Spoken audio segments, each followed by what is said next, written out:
Qu'est-ce que tu me dis? Qu'est-ce que tu me dis? Il y a un... on est ensemble, tu as des enquêtes financiers, tu me mets pas au courant, tu me dis que c'est des renseignements de blancs.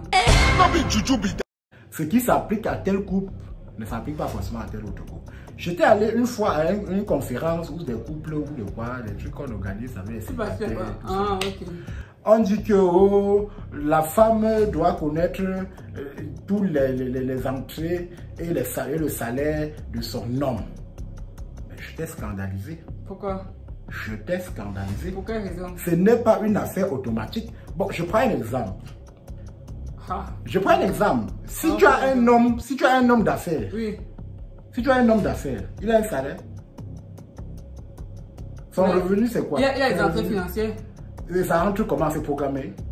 Et qui est? Je prends par exemple un entrepreneur en génie civil. Où est le rapport avec ça et être... La femme va connaître l'entrée de l'homme comment?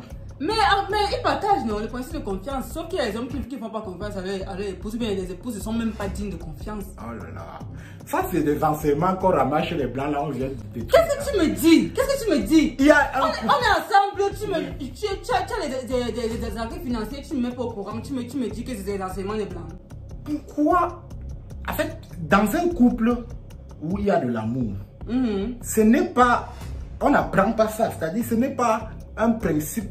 Ce n'est pas automatique. Non, justement, il faut dans un couple établir les principes directeurs de votre couple, c'est tout. Voilà, c'est pour ça donc que je dis qu'on a 10 couples, on a 10 principes. Justement, parce que que, en fait, oui. Et que je sais que le deuxième, sinon le premier même truc qui fait en sorte que les couples divorcent, c'est l'argent. Il y a l'adultère. Je crois que c'est l'adultère et l'argent qui font... Les statistiques sont là. Qui se battent cette première place-là. Parce que toute cette question d'argent, argent. Parce qu'on n'a pas posé les bases, comme tu dis. Mais ce que ça me dit là, ça veut dire quoi? Les bases... Qu'elle ne doit pas savoir les enquêtes financières de son mari. Ou bien ce que ça veut dire, c'est quoi? Ce ne sont pas des choses automatiques. On n'écrit pas ça sur un papier. Tu ne peux pas dire à un homme que bon, à chaque fois que tu touches... Pas à chaque fois, tu n'as pas de compte, mon frère. Tu n'as pas de compte bancaire. Moi, je suis pour le fait que, ok, chacun ait son compte. Même déjà, même la communauté des biens espagnole. Il y a des petits trucs... Séparation des biens, déjà, et à quai. Maintenant, chacun a son compte et puis on a un compte groupe familial. Ce n'est pas que, oh, dès que je vais acheter un stylo, tu es au courant.